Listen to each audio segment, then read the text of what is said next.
Magandang oras po mga ka-solar, mga ka-DIY. So ngayon po ay magdadagdag ako ng MPPT dahil magdadagdag po ako ng dalawang panel. Ang nangyari po, dati kasi nung dalawang panel na 590 watts yung gamit ko dito, napupuno po at sumusobra pa nung summer. So ngayon po nagdagdag ako ng dalawang battery. Ngayon naman po ay kulang na kulang. So yun po, kulang na kulang po maghapon. Kaya magdadagdag po ako ng dalawang solar panel pa. At dahil magdadagdag po ako ng dalawang panel, kakailanganin ko po ng MPPT.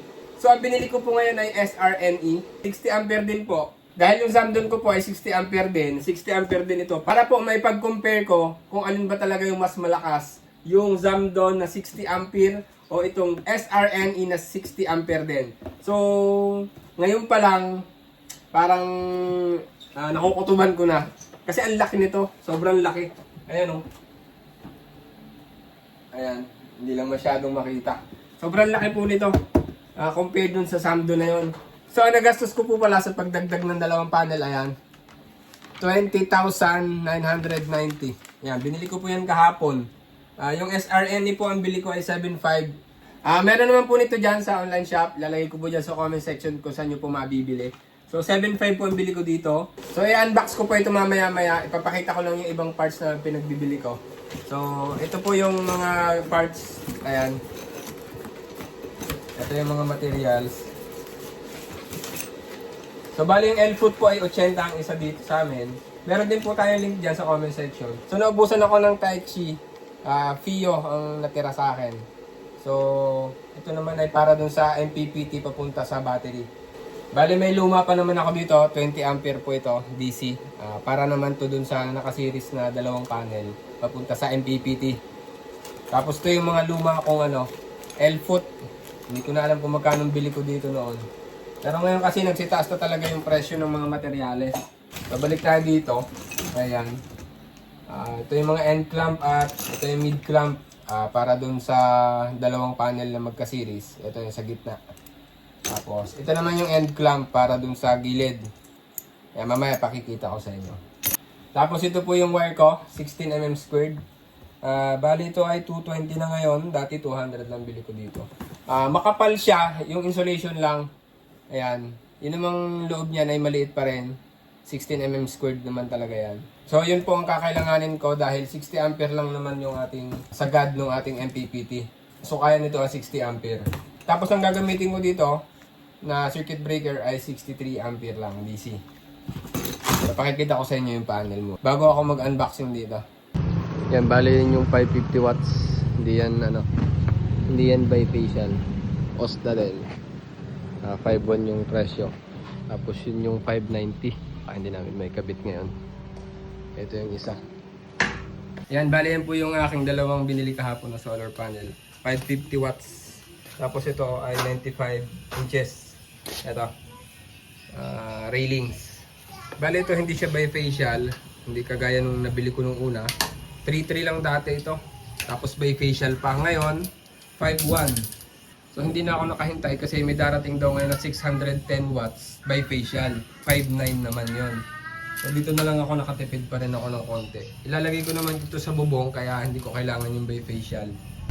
So, bali yan yung specs niya, OSDA yung tatak niyan. Tapos, yung VOC niya hindi rin nagkakalayo, 52.33, may allowance pa na tolerance. Positive, negative, 3% volts. Ayan. Tapos yung ISC niya ay 13. Hindi rin nagkakalayo kasi nasa 14 yung amps nung 590 watts. So, maliit na diferensya pero malaki din ang epekto. At yan po yung magulo kong setup. Bali, nagdagdag kasi ako ng battery. Kapos na yung 590 watts na dalawa. Lalo na ngayon, tag-ulan. Talagang kapos yun. Pero pag summer, kaya niyang punuin at sobra pa yung 4 na batteries na 100 Ah. Nagdagdag ako ng dalawa. So, ngayon, hindi na siya napupuno. Halos kalahati na lang talaga eh. So, kaya nagdagdag ako nitong MPPT SRNE. Tara, unbox na natin yan. So, bali yan po, i-unbox na natin. Itong aking SRNE na bago. Excited ako dito kasi at last ay masusubukan ko na itong SRNE kung gaano kalakas. So bali ngayon ang gagawin ko, yung kasing aking dalawang 590 watts dun sa Samdo na yon, kapag peak hours, mga alauna, mga 1:30, 36.6 or 36.7 yung amperahe na nakukuha galing dun sa panel. So ngayon, tatanggalin ko muna yung Samdo na yon, tapos itong ipapalit ko para masukat ko kung sino sa kanila ang mas malakas humarvest. Same panels lang po, yung dalawang 590 watts. Ayun, pakikita ko, ayun. Yan, yung dalawang yun. Saan ba? Ayun, yun. Hirap baligtad yung camera. Yan, dalawang 590 watts po yan. Yan pa rin yung gagamitin ko, pero itong SRNE na ito yung gagamitin ko dun sa dalawang panel na yon. Bali ngayon ko malalaman kung alin ba talaga yung mas malakas, itong SRNE o yung Zamdon. So, unbox ko muna to. Ayan. Pagdating naman ay maganda. Ayan. Well packaged naman siya. Ayan. Ito ay mga cable sa communication siguro. Tapos itong isa ay sa sensor. May ano kasi. Ayan, sa sensor ito ng temperature siguro. So, bali may manual din. Kapal ng manual nyo. Ayan. Tingnan natin kung gaano siya kalaki. Ayan. Uy, mabigat. Malaki. Ayun. Ang laki po. Ang laki niya. Tingnan natin kung compare natin. Ayan. Ayan, mas malaki siya. Mas malaki siya dun sa MPPT Zamdon. Parehas silang 60 ampere. So, bali bakal yung likod niya. Ito na yung pinaka-heat sink niya. Ayan. Tapos, plastic. Itong, unahan. Ayan. Nandito na rin yung niya. Pinaka-guide. Ayan. Nandito sa unahan. Hindi kagaya nung, Zamdon. Nasa gilid. So, bali bakal po ito. Ang bigat. Tingnan natin kung ilang kilos ito. 3.6 kilos po. Nakalagay doon sa manual, 3.6 kilos. So, bali ito yung heatsink niya. Ito yung likod. Yung Zamdon kasi, may fan yun. Yun ang maganda doon sa Zamdon. Ito kasi ay wala siyang fan. So, hindi niya kailangan ng fan kasi ito yung heatsink niya. Nasa labas yung heatsink. Yung kasi, yung body niya yung heatsink, kasi nga buong body niya ay bakal. So, kailangan niya ilabas yung init sa loob. Ganito yun. Dito ang higop, dito higop, dito higop, dito ang buga. Yun yun. Yun ang nangyayari doon sa Zamdon. Mamaya i-focus ko po ulit doon sa Zamdon. Doon sa mga hindi pa nakakakita ng Zamdon. So, ito ay may tornilyo para... Okay, mamaya babaklasin natin. 3.6 kilos, ang laki. So, bali mahaba pa yung oras ko. Ang hihintayin ko naman ay 1:30. Kaso nga lang makulimlim ngayon.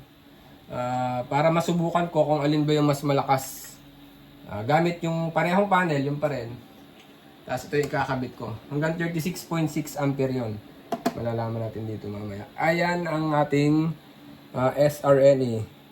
Naka 24 volts po ako. 16 watts yung max solar power niya na pwedeng ikabit dito. So, dalawang panel lang ulit na 550 watts. Yun yung available kasi kaya yung binili ko. Tapos, solar VMP niya. Ayan, ito maganda, may VMP. Yun kasi wala nakalagay ko ilang VMP. Pero may VOC yun, na 150 volts din. So, ang VOC kasi ng mga panels na malalaki, gagaya ng 550 hanggang pataas na, ay 52 hanggang 53 pataas. Yung 590 kasi alam ko 54 volts yun. Pag nagtatlo, ay lalagpas ka sa 150 volts. Lalagpas ka kasi 52 yon yung 550 watts. So, hindi pa rin pwede. So, ang isang pinagkaiba po nito, ayan. Unlike po dun sa mga typical na SEC, kagaya nun, saka itong Zamdon, ganito din. Ito yung panel, positive, negative ng panel. Tapos, battery, positive at negative. Dito, baligtad. Ayan kita nyo. Diba? Positive, negative. Baka magkamali po kayo. Positive, negative, Tapos negative ng battery ang kasunod.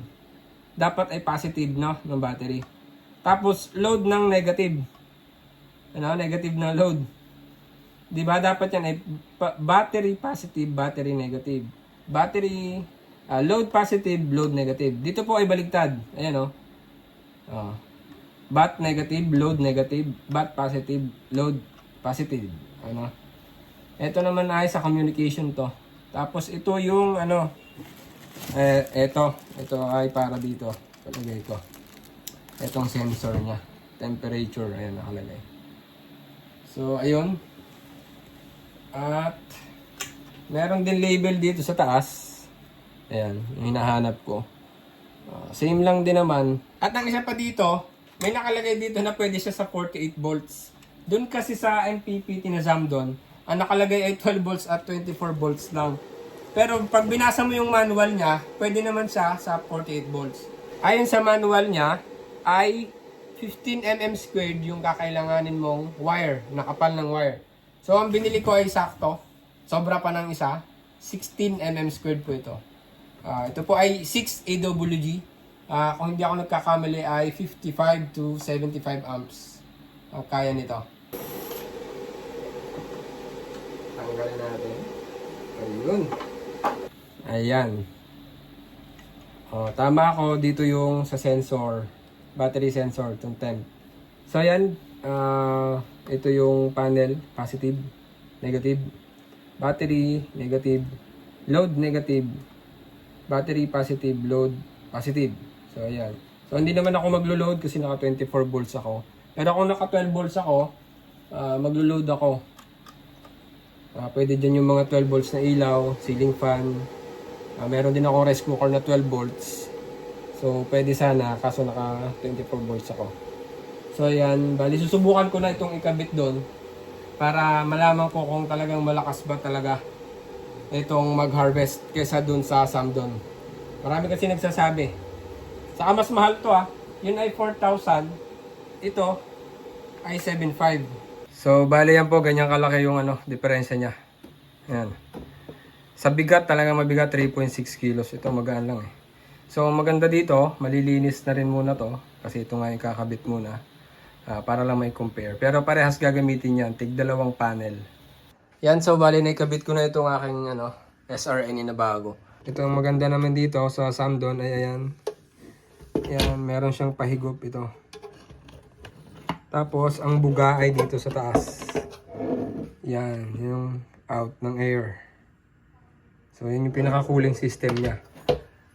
Unlike dito sa SRNE, yung nasa likod nga niya na heatsink. So, bali, hindi advisable yan sa loob ng kwarto. Dapat yan ay nandun sa mga nahanginan. Open air. Gaya ng balcony. Yan, garage.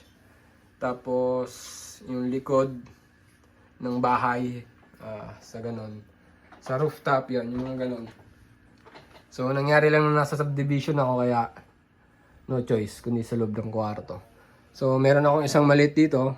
Ay nagsisilbing ventilation yan. Ayan. Diba? Tapos, pang washing din yan.